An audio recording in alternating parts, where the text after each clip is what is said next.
Binary বিয়োগ বিয়োগ। ওকে, এখন দেখো বাইনারি বিয়োগ খুবই সহজ, কিন্তু অনেকে কঠিনভাবে। যারা আইসিটি স্টুডেন্ট তাদের বাইনারি যোগ বিয়োগ অবশ্যই জানা উচিত। ওকে, দেখো এক্সাম্পল 11011011, এটা একটা বাইনারি সংখ্যা, এটা একটা বাইনারি সংখ্যা। এখন এই বাইনারি থেকে এই বাইনারি বিয়োগ কিভাবে করব একবার যদি দেখো তুমি সহজেই বুঝতে পারবে। যেমন ধরো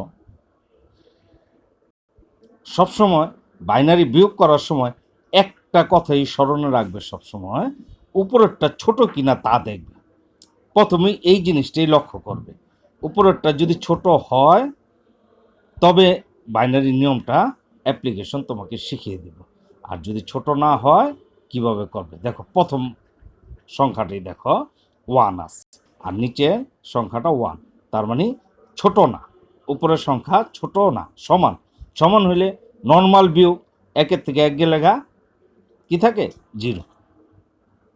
এখানে কোনো প্রবলেম নেই, তোমাদের আশা রাখি। এখন আসো পরের লাইনে, দেখো এই লাইনে দেখো উপরেরটা ছোট, ছোট হইলেই এটার সাথে 2 যোগ করবো, এটার সাথে 2 মানে একে বলে বাইনারি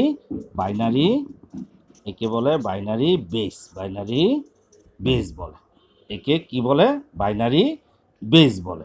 তো সহজ কথা, উপরেরটা ছোট কিনা আগে দেখো, ছোট হইলে কি করবা 2 যোগ করবা। তবে এখন আমরা 0-র সাথে 2 যোগ করলে 2, এখন দেখো 2 যখন যোগ করলাম তো 2 নিচেরটার থেকে বড় হয়ে গেল, তো এখন বিয়োগ করতে পারবা। 2-এর থেকে 1 বিয়োগ দিলে কত থাকে 1। কিন্তু যখনই মনে রাখবা, শর্তটা মনে রাখবা, যখনই কোনো 2 যোগ উপরেরটা যখন ছোট হবে, যখন 2 যোগ করবা তখন মনে রাখবা এই 2-এর থেকে 1 বিয়োগ তো দিবা ঠিকই, কিন্তু হাতে সবসময় 1 থাকবে। যখনই উপরের ছোটটার সাথে 2 যোগ দিবা তখন মনে রাখবা সবসময় হাতে 1 থাকবে, সেই 1 যোগ হবে পরের লাইনের নিচের সংখ্যার সাথে, পরের লাইনের নিচের এই সংখ্যাটার সাথে। তো এই সংখ্যা কত 0, তো এটার সাথে যদি ওই 1 যোগ দিই আমরা কি হবে 1। তো এখন দেখো 1-এর থেকে 1 গেলে 0, 1-এর থেকে 1 গেলে 0, আবার দেখো 1-এর থেকে 1 গেলে 0।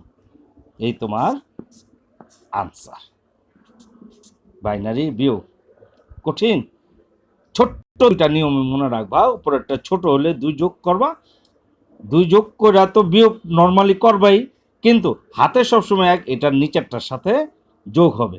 এই জিনিসটা যদি তোমরা স্মরণে রাখো তো আর বিয়োগে কখনোই তোমাদের ভুল হবে না।